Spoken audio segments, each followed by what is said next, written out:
뭐가요? 제가 왜 이렇게 창피하는 거예요? 우리가 힘이 없어서 응답을 못하는 게 아니라 앞에서 그냥 우리들까지 다 오버해서 해버리니까 우리가 대답을 못하고 있는데 왜 이리 힘이 없냐 하면서 하는데 제가 조금 창피해가지고 제 준비한 것도 잊어버렸네. 제가 이제 그 부탁을 받고 내가 하나님의 받은 진실된 그 은혜를 좀 뒤돌아보는 시간을 가졌는데 참으로 64년의 그 긴 인생 동안 군데 요소 하나님의 많은 은혜가 손길이 있었더라고요. 그 긴 어렵 동안 그런 손길을 받았으면 지금쯤은 정말 큰 믿음의 소유자가 되어 있어야 되는데 슬프게도 많이 지치고 쉬었으면 좋겠다는 생각이 너무 가득해 있는 모습으로 있는 저를 보고 좀 마음에 낙담이 되면서 다시 한번 은혜를 되새기고 저 자신이 은혜를 받고 마음을 되새기는 그런 귀한 시간이 되었습니다. 여러분들 익히 들어서 알겠지만 10년 전에 저희가 이제 사기를 당하고 힘들었을 때기 직전에 제가 충주 서북교회를 다니고 있었는데 그 담임 목사님이 자기가 이제 그냥 안일하게 목회만 했는데 자기 시간에 10분의 1을 떼어서 하나님을 위해서 헌신을 다해보고 싶다 해가지고 아프리카 콩고로 선교사로 떠나게 됐어요. 그 선교사 아프리카가 얼마나 그때 열악하냐 하면 그 국토의 반 이상이 정글이래요. 정글인데 문제는 정글 곳곳에 여러 종류의 반군들이 숨어 있어가지고 정부를 와해하려 하고 그들이 배고프면은 국민들이 이제 내려와가지고는 빼앗고 죽이고 그러면서 정글에 숨어버리면 찾을 수가 없대요. 그 정글에 들어가 버리면 그러한 상황이기 때문에 그리고 교회도 그렇고 사택도 그렇고 그 사람 집 없는 사람이 많는데 그나마 집 갖고 있는 게 전부 소똥으로 가지고 이렇게 버물러 갖고 만든 집이라고 하더라고요. 그런 열악한 데를 이제 선교사한테 가겠다고 그랬습니다. 그런데 앞전에 우리 한국인 목사님 선교사를 있으면서 그 교회에서 한 일이 뭐냐면은 정말 많은 정글 속에 각자 다른 부족이 살고 있는데 언어가 다 틀리대요. 근데 그 언어를 할 줄 아는 그 원주민을 우리 교회를 그곳에 보내갖고 복음화 시키는 일을 하고 있는데 그 선교사가 한 10명 정도 된대요. 근데 그 월급을 이제 우리 한국에서 간 목사님들 책임을 지시는 후원금을 받아서 책임을 지시는데 10만 원이면 그 원주민이 한 달을 사는 생활비가 된대요. 그러니까 월급이 10만 원이에요. 근데 앞전에 계시는 선교사님 목사님이 가시면서 자기 후원금을 다 갖고 그 다른 나라로 가버렸기 때문에 이 가시는 목사님이 이제 그 선교사들에게 생활비를 줄 수 있는 후원금을 만들어 가야 되는 상황에서 그래서 저한테 부탁을 하시는데 제가 그때 조금 병원이 이상하다 이게 좀 큰일 나겠는데 막 이상한 느낌이 좀 왔을 때예요. 그래갖고 긴장을 하고 있고 이게 뭐 뒤집어지는 거 아니야? 이 사기 아니야? 뭐 이런 게 왔다 갔다 하고 있을 때라 제가 뭐 다 한다는 소리는 할 수가 없고 일단 제가 선교사 한 분을 책임을 졌으면 그분은 식생활비잖아요. 내 입에 밥이 들어가는 이상은 그분도 밥이 들어가야 된다는 생각이기 때문에 내가 하다가 말 수는 없으니까 제가 세명은 하겠습니다 해가지고 달달이 이제 30만 원을 보내기를 하고 목사님은 가시고 그랬는데 그러고 뭐 그렇게 몇 달 한 두세 달 됐을까요? 정말 뒤집어지고 근데 병원이 사기예요. 완전 이제 난리가 저희가 났습니다. 그러는 상황에서 이제 7년 동안 계속 우리 목사님 생활비를 집을 못 가져왔고 다행히 딸 둘이가 다 커서 직장을 가지고 그 애들이 이제 얼마씩 모아가지고 100만 원을 생활비라고 저에게 줬어요. 7년 동안. 그래서 제가 이제 그걸 가지고 내가 생활을 하고 남는 돈을 콩고에다 보내면 못 보낼 것 같아요. 생활비도 부족하니까. 그래서 일단 모르겠다. 일단 보내고 보자 하고 30만 원부터 먼저 아프리카로 보내고 그 다음에 생활하고 그렇게 하고 있으니까 근데 그 목사님이 지금 우리가 사기당해갖고 그런 줄 모르셔요. 모르고 그 하기 전에 가셨으니까 모르고 이제 사모님이 보낸 돈으로 이삭과 이엘 두 선교사를 어느 선교사를 보낸다고 그 사람들 사진도 보내오고 또 그 정글 속에 원주민에 가가지고 한 명이 침례받아들고 침례 장면도 사진을 찍어갖고 카톡으로 보내오고 이런 소식들이 한 달에 한 번 정도는 왔었습니다. 근데 제가 이제 그때 당시 이제 제가 처음 이제 이런 일을 당하면서 너무 놀랄 거 아니에요. 내가 정말 우리 목사님이 하나님 일이라면 돈 따지지 아니하고 다니 이렇게 열심히 다녔는데 하나님 이 사기를 안 막아주신다고 저로서는 이해가 할 수 없는 일이었어요. 그러니까 하나님에 대한 온갖 뭐 서러움과 억울함과 이게 살아 계시냐 안 계시냐, 내가 쏘간 거냐 안 계시는데 계신 줄 알고 이때까지 신앙한 거냐, 뭐 계신다면 이거 나를 버린 거다, 뭔가 그냥 자괴감부터 시작해갖고 너무너무 제일 힘들었어요. 그래서 제가 막 울면서 계시냐 안 계시냐 기도하고 그냥 제가 좀 따지는 게 좀 있기 때문에 하나님께 기도도 굉장히 불순하게, 계시면 제 소리가 안 들리냐고 소리를 크게 할까요? 막 이런 기도까지 해가면서 막 왜 대답을 안 해? 아무리 기도를 하고 밤을 새서 하고 울면서 해도 제일 괴롭더라고요. 이 사기꾼이 뺏어간 거 다 뺏어가고 아무것도 없는 것보다 하나님이 내 의지고 내 힘이고 내 소망이었던 하나님을 못 느끼는 게 너무 힘이 들다. 그래서 제가 뭐를 경험했냐면은 예수님이 십자가에서 아버지 왜 나를 버리시나 이렇게 한 거 있잖아. 그걸 느꼈어요. 정말 죽겠더라고요. 이게 어디서 시련이 오고 힘이 와도 내가 피할 길이 있으면 좀 위로가 되고 안위가 되잖아요. 근데 내가 피해야 되는 하나님이 안 보이는 거예요. 아무리 해도.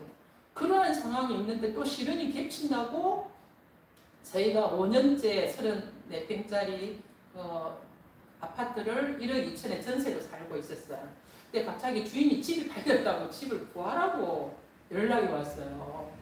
그러면서 보통 이제 성금을 자기가 받았다고 이 성금을 다 절을 준다고 절을 1,500만 원을 주면서 빨리 집을 구해보라고 그러더라고요. 근데 이것도 참 희한한 일인 것이 보통 집을 사고 팔아야 성금이 가는 거지 전세 이제 나갈 사람을 전세 구하라고 주인이 성금을 안 주거든요. 다 나갈 때 집 옮길 때 그때 이제 돈 계산을 하는데 이 주인이 갑자기 돈 1,500을 갖고 저 손에 잡혀주면서 빨리 성금 집 구해보라고 이러고 돈을 주고 갔어요. 근데 그 돈을 받고 집을 알아보니까 그 5년 사이에 제가 살고 있는 평수의 집이 올라갔고 1억 2천에서 1억 9,500이 돼 있더라고요. 그래서 제가 1억 2천 갖고 갈 데가 없어서 그러면은 그 단지 아파트가 46평이 있고 32평이 있고 24평이 있었는데 10년 넘게 좀 12년이가 됐었어요. 그러니까 리모델링 한 집이 있고 안 한 집이 있는데 안 한 집은 가끔 1억 2천에 24평이 나오고 리모델링 한 집은 1억 3천, 4천 이렇게 되더라고요. 그래서 부동산에서 그러면 리모델링 하지 않는 1억 2천짜리 집을 좀 구해달라고 부탁을 해놓고 집에 오니까 얼마나 힘이 빠지겠어요. 하나님은 보이지 않지. 시류는 계속 오고 사기꾼들은 계속 소송을 걸면서 빼앗아가고 있지. 없는 중에도 빼앗아가지고 그달 부리는 거 전부 다 사기꾼 손에 주머니에 다 들어가버려요. 하나도 안 가지고 오고 그런 상황에 있지. 근데다가 집까지 이제 나가야 되는 상황에 너무 낙담이 이게 어떻게 해야 되고 물어볼 때도 없고 위안을 얻을 때도 없고 그러고 있는데 제가 그것도 참 이상한 일이었어요. 콩고에서 보내오는 소식이 있잖아요. 그 소식을 들으면서 어떤 선교사가 가고 정글에 가고 누구가 추장이 그 험악하던 추장이 개원을 하고 옷을 입고 교회에 나고 예배드리는 거 찍고 오고 이런 거를 보는데 거기에서 하나님이 살아 계시는구나, 뭔가 활동을 하시는구나 그런 느낌이 오더라고요. 그거 소식을 들을 때는. 그러면서 그러면 살아 계시면 언젠가 내 억울한 것도 돌아보시고 풀어주시겠구나 하는 그런 게 오면서 조금 위안이 되더라고요.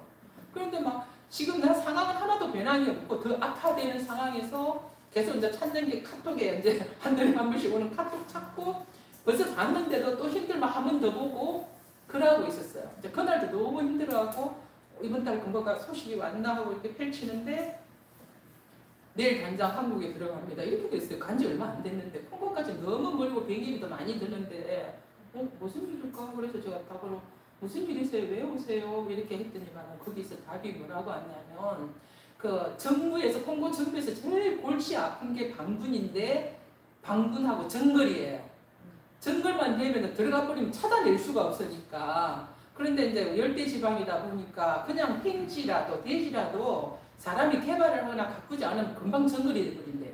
막 금방금방 이렇게 풀이 자라고 막 나무가 자라고 해가지고 정글이 되는데 땅이 굉장히 넓은 땅이 수만 평이 있는데 그게 개발해갖고 정글이 되려니까 정부에서 안식일 교회에다가 연락을 해가지고 너가 우리가 아무 조건 없이 무상으로 무기한 대로 이 땅을 너를 줄 테니까 완전 주는 건 아니지만 너를 줄 테니까 너가 뭘 학교를 하든 병을 하든 뭘 하든 개발해갖고 너가 사용을 해서 연락이 왔어요.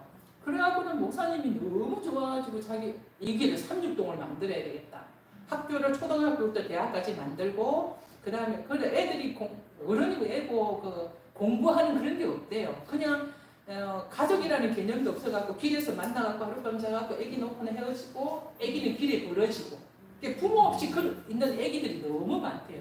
그런 상황이라 이제 그 목사님 계획이 그렇더라고. 이런 애들을 공부를 시키고 초등학교부터 대학까지 학교를 엮고 또 진료소 같은 것도 하나 하고 그 다음에 이제 다 굶는 사람이 너무 많으니까 빵 공장을 만들어갖고 빵을 만들어갖고 무료로 주고 그 다음에 결혼식장을 만들어갖고 결혼시키면서 가족이라는 끈을 만들어주는 그거를 토대를 한번 하고 싶고 그 다음에 이제 선교사들이 각 그 정글을 막 뭐가 없으니까 걸어서 3일이고 4일이고 그 자기 부락 있는 데를 간대요. 가서 거기서 뭔 일이 일어나는 거 죽어도 여기서는 잘 몰라. 안 오면 죽은 거래요. 그런 험악한 데 있는 선교사들이 이제 지쳐갖고 오면은 와서 좀 쉬고 회복을 하고 또 선교사들끼리 모여갖고 자기 경험담을 이야기하고 영적으로 채우고 또 그 부락으로 갈 수 있게 하는 선교 센터를 하나 만들고 싶고 또 소똥으로 만들어진 교회를 좀 크게 좋게 짓고 싶고 또 수익이 창출이 돼야 되니까 망고 농장과 그 다음에 저기 양어장을 만들고 싶어. 너무 좋더라고. 제가 그 계획을 딱 들으면서 이거 내가 해야 된다 이거는. 그렇게 딱 오더라고요. 너무 이거 홍보를 보고만 하는데 그냥 큰 보고만 하는데 기여가 되겠더라고. 목사님 진짜 해야 되겠습니다. 근데 문제가 생긴 게 천주교에서 알아버려가지고 왜 우리를 얼마든지 자본 있고 지금 단장할 수 있는데 우리한테 안 주고 안식교회에 줬냐고 정부에다가 우리한테 주라고 막 푸시를 하나 봐요. 그러니까 이제 정부에서도 그래도 우리가 체면이 있지 먼저 안식교회에다 이야기를 했는데 갑자기 빼앗아갖고 어떻게 천주교회를 주냐. 그러면 안식교회에다가 기간을 정해주겠다. 언제까지 개발해라. 하지 않으면 천주교회 주겠다고 다시 연락이 왔대요. 그래서 자기가 지금 너무 급해갖고 콩고에 앉아갖고 전화로 갖고 후원금을 할 수가 없어서 없는 돈에 쪼가가지고 비행기를 타고 한국을 온다는 거예요. 그래서 제가 마음 같아서는 하고 싶은데 제가 할 수 없는 여력이 집도 못 구해가지고 갈 집도 못 구해고 있는데 그래서 목사님 제가 저 사정을 구하게 이야기하면 제가 기도하겠습니다. 일단 이야기를 했어요. 근데 이제 목사님이 나와가지고 우리 목사님 또 의사하고 목사 1호잖아요. 조금 알려져 있잖아요. 그 목사님 세계에는. 그래갖고 금방 알았나 봐요. 자기가 들러가지고 지금 떼끈이도 힘들게 생겼다고 들어가지고 아직 우리 쪽으로는 얼씬을 안 하시더라고요. 그래서 제가 한 3주쯤 됐을 때 궁금해갖고 어찌 됐는가 구했을까 이제 콩고로 돌아가서 뭐 하시나 싶었고 다시 연락을 했어요. 연락을 하고 목사님 어떻게 후원금은 그두고 콩고로 언제 돌아가시는가 했더니 너무 이상하다는 거예요. 정말 작은 일에도 크게 후원을 하던 모든 사람들이 자기는 이게 후원이 안 됐겠라고 꿈에도 생각을 못했대. 근데 너무 싸늘하대. 전혀 이상하리만큼 반응이 자기 지금 머리가 있다 하면서 이렇게까지 반응 없었지. 지금 뭐 만 원도 후원금을 못했대요. 그냥 자기가 휴가차 와도 비행기비 하라고 몇백만 원을 주던 사람들이 이런 프로젝트를 이야기하는데 다 깎고 10원도 안 하고 이런 자기가 기대했던 우리 교회 치과 의사들, 변호사 뭐 사업하는 사람 다 찾아갔는데 다 그래갖고 한 푼도 못 하고 지금 낙담하고 있다 하더라고요. 제가 너무 놀래가지고 그래요. 그러면 일단 목사님 그러면 제가 이제 그 충주에서 이렇게 상이 나가고 다 틀리기 전에 전원주택을 똑같이 사업하는 우리 교회 장로님 제가 안 지가 한 40년 됐어요. 천년 때부터 아는 장로님 내가 똑같이 쌍둥이 집처럼 같이 지어갖고 살았는데 제가 사기를 당하고 이 집이 경매로 넘어가 버렸거든요. 이 집이 이제 사업이 너무 잘 되니까 이 언니가 맨날 내보고 하는 소리가 야야 뭐 써도 돈이 모인다 이렇게 하더라고. 근데 이 언니가 또 하나님 사업이 굉장히 후해요. 선교사인데 후원금도 많이 하고 그런 사람이라 그냥 목사님 거기에 가십시오 했더만 벌써 갔는데 거절당했다는 거예요. 그래서 그래요? 그러면 잠깐 기다려보시면 제가 이야기하고 그 언니한테 전화를 하니까 이제 이 목사님 여기서 목회를 하면서 조금 헌신적으로 한 게 아니라 좀 신사적으로 놀 거 딱 놀고 할 때만 딱 하고 방문을 하도 지금 나는 어느 시간입니다. 이런 식으로 해갖고 이 장로님이나 집사님한테 약간 아니다 이렇게 했더라고. 그래서 거절을 했더라고. 그래서 제가 언니 좀 달래서 언니나 나는 누가 비행기 비대에 줘갖고 관광을 가야 돼 안 가는 그 험악하고 위험한 데를 어쨌든 여기에서는 목회를 어떻게 했든 자기가 하나님께 헌신하는 마음으로 가서 거기에서 복생하면서 하나님을 전하고 언니나 나는 하룻밤이라도 그 소똥으로 지어놓은 집에 살겠냐고. 빈대랑 막 이런 게 장난이 아니라더라고요. 소똥을 해놔놓으니까 하룻밤도 못 자지 않냐. 거기를 가서 살면서 밥을 해먹으면서 방군에 나와서 언제 죽을지 모르는 그런 상황에서도 하나님께 헌신하는 거 아니냐. 그리고 편식도 너무 좋더라고. 해야 된다고. 이거 안 하면 하나님께 큰 손실이 됐다니까 알았다고 그럼 보내라더라고요. 그러면 주는 거거든요. 내가 이 언니를 너무 잘 알아요. 40년 안지가 되니 처녀 때부터 알아니까 너무 잘 아니까 이 언니가 그렇게 얘기할 때 이건 100% 주는 거예요. 그래서 목사님이 다시 가고 빨리 가시라고 돈 받으시라고 했더니 그절에 한번 당해놓고 안 가려고 쭈쭈쭈쭈 하시더라고. 가시라고 오라 했다고. 그리고 100% 주는 거다고. 그러고는 알았다고 가겠다고 이제 가시는 거 보고 저는 이제 잊어버리고 제 일이 너무 힘드니까 막 그러고 있었어요. 그러고 있는데 소송이 하나 끝나기 전에 또 다른 사기꾼이 소송을 걸어가고 또 막 빼앗아가기 일하고 있는데 우리 담당 변호사는 목사님 우리 힘듭니다. 우리가 질 수밖에 없었는데 사기꾼들이 너무 철저하게 준비했습니다. 막 이렇게 하는데 너무 힘들더라고요. 그래서 또 이제 힘드니까 뭐 펼쳐야 돼. 카톡에 이제 그렇게 해주고 보니까 아니 가서 뭐 시작했다고 올릴 건데 그게 안 올라가 있어요. 그래서 제가 카톡에다가 아니 목사님 홍보는 잘 돌아가셨습니까? 어떻게 이제 뭐 사업은 시작이 됐습니까? 하고 보내준 거 바로 답장이 내일이면 천주교회로 넘어간대요. 그래서 아니 언니가 안 줬어요. 안 줬대요. 이게 무슨 그러면 목사님 내일 넘어갑니까? 그러면 지금 제 수중에 우리 집 주인이 1,500 준 게 있잖아요.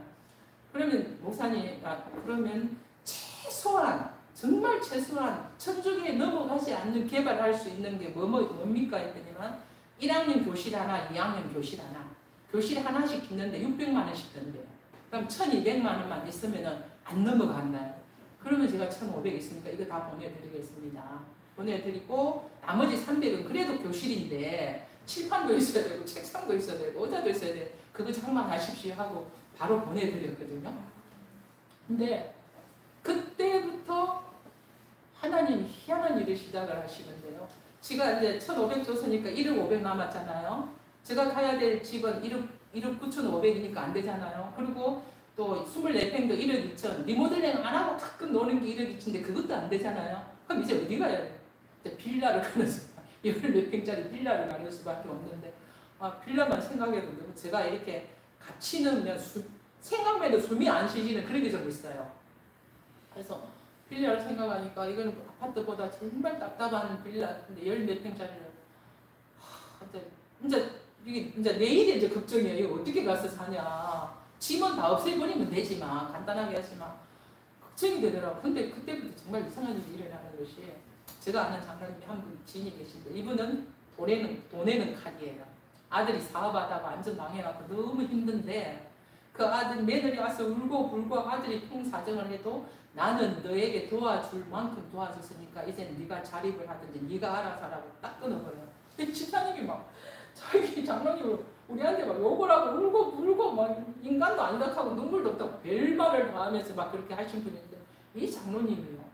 목사님 15억 사기를 당했는데 5천만 원이 뭔 도움이 되겠습니까? 그러나 내 수중에 현금이 5천만 원 있습니다. 이거를 목사님께 드리고 싶습니다. 근데 그냥 다 드리는 건 아니고 10년이 돼도 좋고 20년이 돼도 좋으니까 행편이 풀리면 이자 생각하지 말고 그때 갚으십시오 하고 5천이 써봤어요.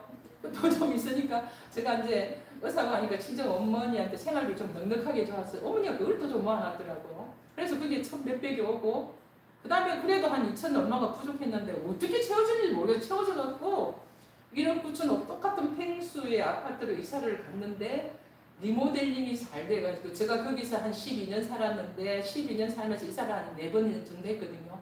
4번 이사인 중에 제일 좋은 집에 살았어요. 그래서 이걸 소름 끼치게 하나님께 감사하더라고요. 그러면서 이것뿐만이 아니라 그 다음에 또 뭔 일이 생기냐면요. 유튜브 사진을 전문적으로 찍는 어떤 한 분이 우리 목사님하고 연결이 돼가지고 목사님 어떤 소신과 이야기를 들으면서 너무 기별이 있는데 이거는 그냥 있으면 안 된다고. 펼치고 알려야 된다고. 내가 유튜브 찍게 돈 안 받고 찍어드리겠다고. 해갖고 유튜브 올려놨어요. 근데 그거를 보고 막 환자들이 상담을 하잖아요. 근데 우리는 뭐 진료비나 상담료를 안 받고 그냥 전화로 상담해주고 와서 찾아온 사람도 상담을 1시간을 하든 2시간을 하든 그냥 상담료 안 받고 보내고 돈하고는 상관이 없어요. 근데 이분들이 가서 그 시킨 대로 그대로 위급하니까 시킨 대로 그대로 하니까 좋아지니까 고마우니까 농사 짓는 사람은 쌀을 보내고 그런 거 안 한 사람은 과일 사서 별걸 사서 심지어 진도에는 그 염전하시는 분인가 봐요. 진도에서 그걸 옛날 방식대로 염전을 한대요. 그래서 그 소금은 다른 소금보다 3배로 비싸대요. 그런 소금을 한 자루 보내오고 너무 먹는 게 풍족한 거예요. 그리고 심지어 7년 동안 내내 자기는 이제 제가 아는 지인이 들깨 농사를 짓는다고 들깨 강정을 해가지고 떨어질만 하면 7년 동안 내내 보내왔어. 안 빠지고. 내내고 쌀도 얼마 지금 저번에 보냈던 게 아니 방법도 안 했는데 또 쌀이 와가지고 제가 그걸 누룽지를 만들어갖고 보관을 하고 그렇게까지 풍족하게 제가 돼버린 걸 느끼면서 아 이거는 하나님께서 근데 정말 희한한 거는요. 학교를 지어가지고 1학년, 2학년 지어가지고 이제 제가 여유들을 줬으니까 책상 넣고 애들한테 교복까지 입히더라고. 이상한 거 똑같이 해가지고 입혀놓고 이제 1학년에 25명, 2학년에 25명 모아놨더라고요. 그러면서 그 좀 팽팽하게 포크레인가 팽팽하게 만드는 거기에다가 축구공 딱 2개를 가지고 그 50명이 축구 찬다고 막 놀고 있는 그 동영상을 찍어갖고 보내왔더라고요. 그러면서 막 고맙다고 그런데 그걸 이렇게 카톡을 딱 올려놓으니까 그 다음부터 기부금이 후원금이 쏟아지기 시작하는데요. 목사님 자기 말 감당 못할 건데 후원금이 쏟아지기 시작하는데 건축을 하기 시작하는 대리석으로 고등학교까지 지어버렸어요. 그리고 제가 전 눈으로 지은 집은 창고 같은 거 있죠. 그냥 채소를 갖고 이렇게 나무를 갖고 해놔놓으니까 창고 같은데 그 다음에 돈을 많이 미국에서 오고 한국에서 오고 그냥 얼굴이 하던 분들이 막 갑자기 그때 내가 못 줬어 미안하다고 내가 왜 그랬는지 모르겠다 하면서 막 돈을 보내고 이래가지고 대리석으로 고등학교까지 뭐 궁전처럼 지어놨어요. 그리고 선교 세타도 짓고 빵공장도 짓고 그 다음에 하고 싶은 거 다 있더라고. 그다음 결혼식장도 짓고 양의장도 하고 끝이 보이지 않는 망고 농장도 만들어 놓고 그다음 선교센터에서 막 선교사들이 하고 노래 보고 너무 좋아하고 교회도 새로 짓고 16명인가 했던 교회가 280명이 됐어요. 교인 수가. 근데 그 얼굴들이에요. 막 자기도 이제 빵을 먹지만 어른 자기 동료들에게 빵을 나눠주는 얼굴이 막 행복해가지고 이라고 그 선교사 이런 거를 보면서 제가 뭐를 느꼈냐면 하나님께서 이제 제가 정말 강하게 느낀 게 제가 하나님께서 이제 재림을 하시지 않는다 해도 가만 놔둔다 해도 살 날이 얼마 안 난 노인의 축에 들어가 버렸잖아요. 그죠? 네, 그동안 제가 열심히 산다고 했지만은 정말 하나님을 보고 한 충성이 아니고 내가 타고난 내 성격 따라서 내 열성을 따라서 하나님께 열심히 살았어요. 정말 열심히 산다고 열심히 살았는데 하나님께서 이제는 나를 보고 그 열심을 나를 보고 하라고 나와 조금 가까이 뭔가 내가 하늘나라에 가기에 합당하지 않던 어떤 부분을 고치기 위해서 이런 시련을 허락했다는 생각이 들었어요. 그런데 허락은 하셨는데 내가 너무 힘들어서 실족하지 않기 위해서 내 먹는 것과 입는 것과 내 집은 하나님께서 책임져 주려고 하셨다는 생각이 저한테 딱 들었어요. 그러면서 기부할 수 있는 모든 사람들 마음을 막아버렸어요. 자기들도 우리가 왜 그때 냉랭했는가 모르겠대요. 지금에서 눈이 뜨면서 이 좋은 사업을 막 이러면서 돈을 막 보내주는 그런 게 이게 하나님께서 하시는 거지, 그죠? 신령을 움직이시는 하나님께서 하셨다는 생각이 너무 강하게 들었고 그것을 안 하고 나의 뭐 그것을 책임지면은 요업을 가지고 따졌던 루스 마귀가 하나님께서 그렇게 하시니까 요업이 잘하지 않습니까? 했듯이 하나님께서 시련을 믿음을 단련시키고 믿음을 확인하기 위해 했던 시련을 줬는데 그 시련 속에서 먹고 입고 거하는 집을 하나님께서 다 예비해 주면 그게 뭔 시련입니까 하는 것 같아요. 마귀가 하나님께. 그러니까 하나님께서 그래? 그러면은 얘가 나한테 어떻게 하는가 네가 한번 봐라 하면서 요거를 준비해 주신 것 같은 생각이 들었어요. 저도 제가 뭐 하나님께 충성해야지 이거보다 이거 해야 된다는 생각으로 그냥 아무 생각 없이 생업에 보내버렸거든요. 있는 거. 그래서 그러니까 네가 하나님께서 나를 그렇게 하기 위해서 모든 여건을 만들어 놓으셔놓고는 내가 그렇게 하니까 네가 그렇게 했니? 그러면 내가 너 먹는 거 입는 거 집 내가 책임지겠다 하시는 거예요. 제가 그걸 느끼기 위해서 너무 소름 끼치게 감사했거든요. 근데 문제는 뭐냐면 이런 감사만 있을 뿐만 아니라 인생의 군데군데 요소 시련도 같이 오는 거 알죠? 그런 시련에 제가 압박돼가지고 이 감사를 금방 잊어버려요. 또 지금 눈앞에 시련이 또 앞전에 감사는 지나간기고 또 이게 너무 크게 와닿는 그런 상황인데 그래도 하나님께서 함께 하신 느낀 게 뭐냐면 제가 여러분들 이제 8년 만에 7년 만에 그 치열한 사기꾼의 병원에서 벗어나가지고 이제 부산으로 왔지 않습니까? 부산 나왔고 1년 동안 너무 편안하게 월급 받으면서 근데 이제 그 사기꾼들이 잔챙이로 뭐 얼마씩 나가는 건 있었어요. 그 여파로 나가는 건 있어도 크게 타격은 안 되고 그냥 그런 대로 뭐 100, 200 떨어져 나가도 그런 대로 하나도 안 가져온 것보다 훨씬 낫잖아요. 그리고 병원에서 사택 준다 하고 너무 편안하게 있는데 1년 만에 다시 또 시작이 된 것이 그 사기꾼 빚으로 인하여서 우리가 빚이 딱 매들이 잡혀져 있는데 병원을 인수하는 사람이 그 빚을 자기가 안고 인수를 했거든요. 근데 나라에서는 그 빚이 갚혔다고 이 일이 됐더니 다른 사람 이름 되고 이제 우리는 빚이 없는 사람인데 그게 우리 수익으로 잡혀버린 거예요. 그러니까 고수익자 일이 돼갖고 세금이 8천만 원이 나왔어요. 거기에다가 또 이제 이런 세무 나왔을 때 병원 세무가로 나왔을 때 그걸 잘 보고 우리한테 말하고 자기들 처리를 해줘야 되는데 무엇인지를 모르겠는 거 제쳐놔가지고 요거 돈 내야 되는 시간이 지나져가지고 벌금이 800만까지 붙어버렸어요. 그냥 죽겠다고 화가 나 죽겠더라고요. 그래 힘들어 죽겠는데 돈까지 벌금까지 800 그러고 있는데 또 겹친 게 뭐냐면 사택을 준다는 사택을 못 주겠다는 거예요. 이제 그 저한테 불독이 떨어진 건데 처음부터 그렇게 했으면은 제가 1년 동안 또 열심히 모으고 조금 그 전세금 갖고 온 것까지 합쳐가지고 밀양에 집을 샀잖아요. 그걸 안 샀을 거예요. 저는 이제 도시 가운데 있으려 하면은 시골에 좀 쉬었다 와야 도시에서 좀 살아요. 그래 안 하면 머리 아프고 막 이상한 증상이 일어나요. 그렇기 때문에 항상 그래 왔거든요. 그렇기 때문에 해야 되는데 그리 해도 지금 당장 부산에 집이 없으면 내가 뭐 시골에도 집을 장만하겠습니까? 그죠? 이거 장만할 때도 병원에다 다시 한번 확인했어요. 정말 사택 주느냐? 준다 했어요. 그래서 이제 이걸 장만했는데 이제 와서 이제 이사갈 준비하고 있는데 못 주겠다 해보니까 아니 월급은 못 이제 10개월 동안 또 월급 못 가지고 온다. 전혀 못 가지고 온다. 생활비 하나도 못 가지고 온다 그러죠. 그러면서 또 갑자기 이제 사택 못 주겠다 해버렸죠. 불똥 떨어졌잖아요. 그러나 그 사기 15억을 당하고 다 빼앗기고 할 때보다 8천이니까 작은 양이잖아요. 그런데 이게 내가 지쳐 있으면서 회복이 안 되는데 작은 게 타고 오니까 큰 게 온 것처럼 쓰러지더라고요. 너무 지쳐버리더라고요. 그런 상황에서 감사했다가 또 이제 이게 타고 오니까 그 감사를 잊고 하나님 좀 두 번째 때려도 좀 회복시키고 너무 힘들다고. 그게 이제 제가 한 거는 원망이든 감사든 모든 것을 하나님하고 했다는 겁니다. 엎어져도 하나님 앞에서 엎어졌어요.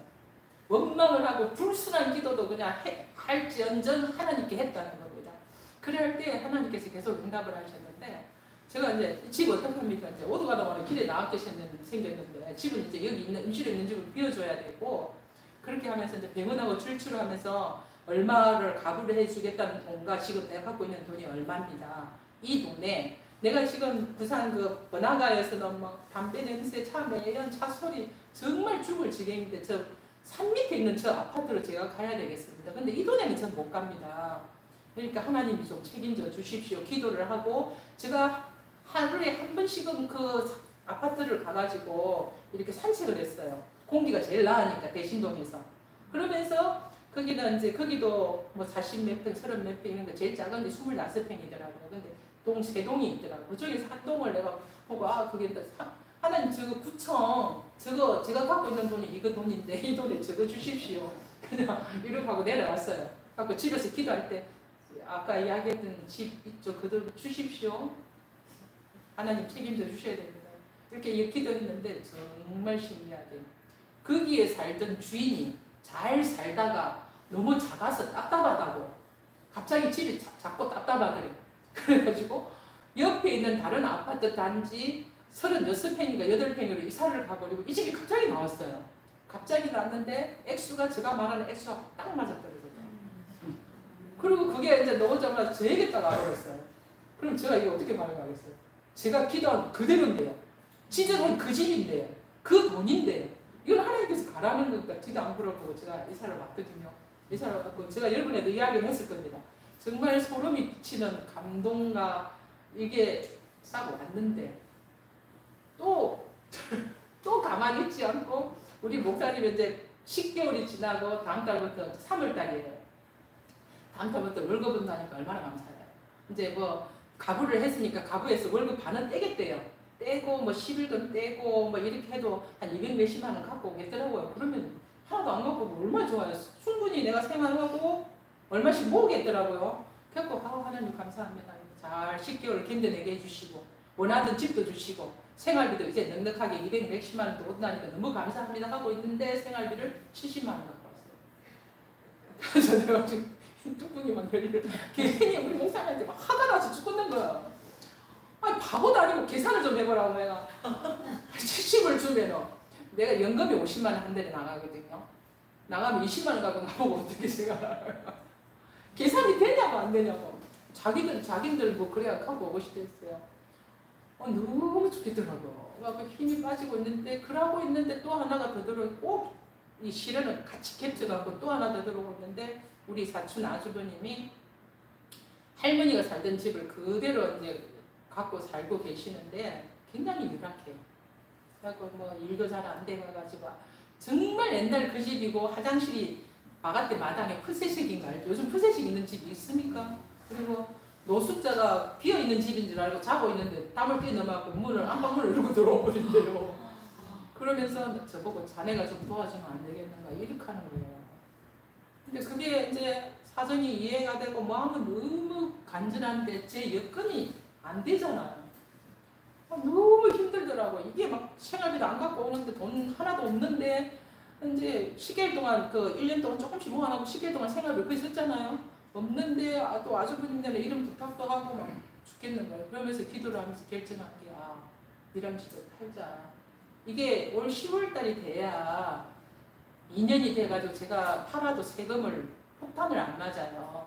근데 이제 부동산에서 뭐라고 하냐면은 요즘 경기가 안 됐고 전원주택이 완전 반값으로 툭 떨어져 버렸으니까 사모님 제대로 받을 거라 생각하지 말고 큰 손해 볼 거라 생각하고 팔라 하고 그리고 5월달쯤에 내놓읍시다. 5월달 동안 그게 팔리면 다행인데 안 팔릴 가능성이 크다고 그러더라고요. 저번 달이 5월달이었잖아요.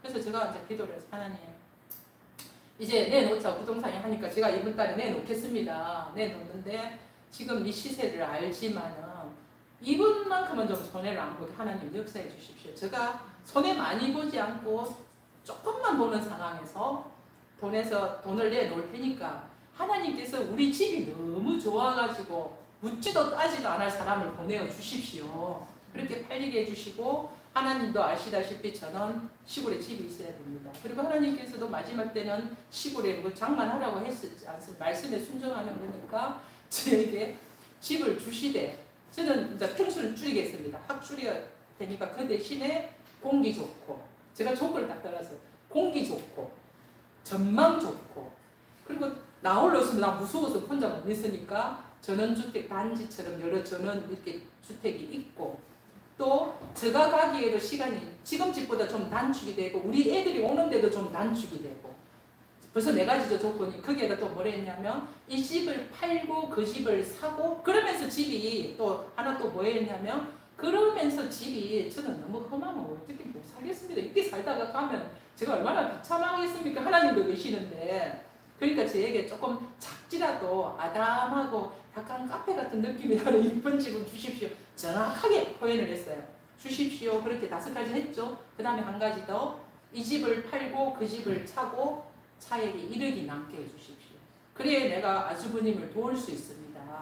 그리고 어느 정도 다모 1인칭이라도 내가 돈을 가지고 있으면서 나도 좀 여유로워야지 돈이 하나도 없으니까 누가 어려워도 고개 돌려야 되는 게 참 비참해요. 그런 부분들이 있고 내가 어려울 때 누구한테 돈을 빌려야 되는 상황이 돼버리고 하니까 저도 한 1, 2천 정도 갈 수 있게 상황이 되게 해주시고 그러니까 이력을 남게 해주시고 이 6가지를 갖고 기도를 했거든요. 기도를 했는데 집 내놓은 2주 만에 집이 팔려버렸어요. 팔려버렸는데 제가 내놓은 그 진짜 너무 좋아라 하는 사람이 왔어요. 좋아라서 깜빡깜빡 너무 이 집 혹시 자기 앞으로 안 올까봐 막 점점 끙끙하는 사람이 와버렸어요. 와버리고 그 집을 팔고 어제 그제 현충일이죠. 노는 날 이제 집이 팔렸는데 우리 갈 집을 봐야지. 아까 우리 목사님 노니까 우리 집 보러 갈까? 그래갖고 밀양을 갔는데 그날 바로 집을 계약을 해버렸어요. 그리고 차액이 딱 1억 남았습니다. 4억 5천에 팔고 3억 5천에 사고 딱 1억이 남아. 제가 기도에 그대로 됐고 이제 시간이잖아요. 제가 시간 계산해 보니까 초동 가는 것보다 한 8분 단축이 되더라고요. 제가요. 근데 우리 애들은 한 20분 단축이래요. 이것도 맞아. 6개 조건이 다 맞아 떨어졌어요. 근데 한 가지 이제 제가 믿음이 부족해가지고 그래도 막 주위에서 막 지금 경기가 너무 안 좋고 사모님 이 집을 그렇게 사서도 3억대 내놔야 팔립니다. 이게 4억대는 안 팔립니다. 부동산에 자꾸 그러니까 마음이 막 계속 불안해. 하나님 믿으면 기도해놓고는 불안해져. 이렇게 자꾸 푸시를 하니까. 그러니까 제가 머리를 굴린 게 사람들이 제가 갖고 있는 가구나 또 막 액자 이런 걸 너무 예쁘라고 좋아하더라고요. 이거 다 준다 하십시오. 이래 버린 거예요. 그거는 제 머리에서 나와버렸어요. 팔고자 하는 욕심으로. 그러니까 제가 그걸 너무 좋아하는 사람이 사긴 샀어요. 너무 좋아하는 사긴 샀는데 나중에 끝나고 보니까 제가 사야 되잖아요. 저도 기본은 냉장고 하나는 있어야 될 거고 뭐 가스레인지 하나는 있어야 될 거고 식탁에서 어머 돈이 예산이 차고가 이거는 하나님이 잘못하신 게 아니라 제가 지혜가 부족하고 믿음이 부족해서 생긴 문제고 또 제가 복비와 그 양도세 세금과 조금 넣은 것과 그 다음에 그 집을 살 때 내는 세금도 있죠. 취득세. 네, 취득세. 요런 걸 계산을 안 해갖고 조금 이제 돈의 변동이 있지만 하나님께서는 제 기도 6가지대로 신실하게 그대로 저도 너무 놀라죠. 제가 그 아파트 지대가 그 아파트 가는 거 이상으로 이번 집 팔고 사는데 하나님께서 제 기도대로 100% 그대로 해주셨어요. 그걸 느끼면서 제가 또 이러다가 실현이 오면 이거 또 잊어버리고 또 간차가 어디 가버리고 또 분명히 할 거예요. 하나님 또 분명히 그렇게 할 사람인 것 하나님이 더 잘 아시는데 그래도 그런 중에서도 하나님께서 저와 함께 하시는 거예요. 제가 완전 깨달았어요. 제가 하나님 어디 계시냐고 울고 불고 하면서 제 기도하는 소리가 안 들리시냐고 더 크게 이야기할까요 하면서 불순한 기도를 기도하고 있을 때도 하나님께서 내 옆에 계셨다는 거예요. 아멘. 근데 제가 그걸 못 느꼈었다는 거거든요. 그래서 제가 이제 이 시간에 이렇게 간증을 하면서 이렇게 드리는 말씀은 하나님께서는 우리를 하늘나라를 가기 위해서 데리고 가기 위해서 오직 목적이 그거 하나거든요. 그렇기 때문에 우리가 여기에서 친해야 될 우리의 단점과 여러 가지가 많이 있습니다. 그렇기 때문에 하나님께서 하늘로 데리고 갈 사람한테는 시련이 절대 없지가 않습니다. 시련 없는 사람은 하나님 버렸다는 생각이 들 정도거든요. 그래서 야곱을 분명히 말씀과 야곱을 하려는 마지막에 될 거라면 우리 모두에게는 내가 하늘나라를 가기 위해서 내 믿음을 전개해 보이는 시련이 분명히 있을 것입니다. 그때 제가 먼저 경험했는가 모르겠습니다.